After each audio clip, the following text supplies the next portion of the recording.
Park चौकातील चौपाटी येथे असणारे अतिक्रमण भूमी अभिलेख याचबरोबर अतिक्रमण विभागाच्या वतीने कारवाई करण्यात आली असून या प्रसंगी अनेक दुकानदारांचे धाबे दणाणले।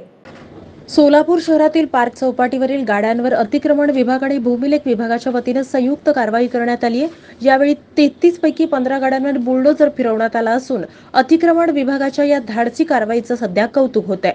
यावेळी शहरातील प्रसिद्ध ठिकाण असल्यामुळे मोठी गर्दी झालेली होती। तगड्या पोलीस बंदोबस्तामध्ये हे अतिक्रमण हटवण्यात आले।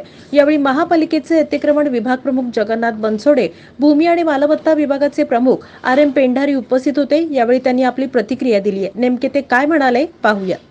शीतल केली गुले मॅडम, त्याचप्रमाणे उपायुक्त गोलब सर यांच्या मार्गदर्शनाखाली सोलापूरमधील प्रसिद्ध झू चौपाटी या ठिकाणी ज्या काही 33 गाड्या होत्या, भेळच्या, कचोरीच्या, अशा 33 गाड्या होत्या।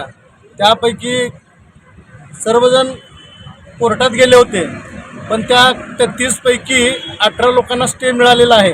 त्या ज्याला स्टे मिळाला नाही त्यांच्यावर 15 लोकांवर कारवाई करण्यात आलेली आहे। त्यांचे खोके, त्यांनी जे काय वर शेड वगैरे मारलेलं होतं ते जागेवरच निष्कासित केलेलं आहे।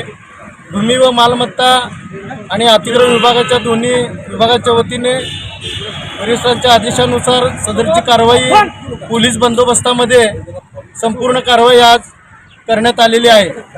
आणि जे राहिलेले 18 गाळेधारक किंवा खोकेधारक आहेत त्यांची सुद्धा कोर्टाच्या आदेशानुसारच पुढील कारवाई होईल असं या ठिकाणी मी नमूद करतो।